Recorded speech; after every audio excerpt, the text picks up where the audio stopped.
রাধে বন্ধুরা, কেমন আছো? এইদিকে দেখো, আজকে সারাটা দিন এরকম মেঘলা মেঘলা আকাশ হয়ে রয়েছে। আর ভালো লাগছে বলো? কিন্তু যে যা বলো না বলে, বৃষ্টির দিনে বেগুন ভাজা আর খিচুড়ি দারুণ জমে যায়।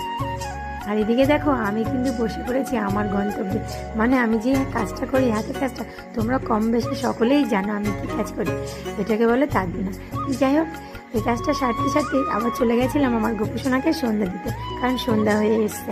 তাই আমার গোপুসোনাকে একটু সন্ধ্যা আরতি করে নেব, তারপরে আমি যাব আমার তুলসী মহারানীকে সন্ধ্যা আরতি করতে। চলো বন্ধুরা, তোমাদের উপর দেখাই আমার গোবিন্দকে কীভাবে আরতি করছি। আর আমার গোবিন্দকে আরতি করে তারপরে চলে যাচ্ছি তুলসী মহারানীকে আরতি করতে। এইদিকে দেখো, আমার তুলসী মহারানীর গাছটা কয়দিন ধরে খুব সুন্দর হয়েছে, কারণ বৃষ্টি হচ্ছে। বৃষ্টি হলে গাছগুলো সতেজ হয়ে যায়। এইদিকে দেখো, আমি সন্ধ্যার দিকে চলে আসলাম আমার মামার কাছে, কারণ আমার মাম যে ঘরের লক্ষ্মী গো। তাই আমার মামকে আমি একটু সন্ধ্যার দিকে চলে আসলাম আমার গোপসোনাকে একটু ভোগ নিবেদন করতে। কী নিবেদন করব? এই দেখো, হরলিক্স। আর হরলিক্স এখন সন্ধ্যাবেলা নিবেদন করে আমার গোপসোনাকে, তারপরে আমার ছেলে মেয়েকে দেবো। বাবানার মাম এটাই এখন সেবা করবে। চলো বন্ধুরা, তোমরা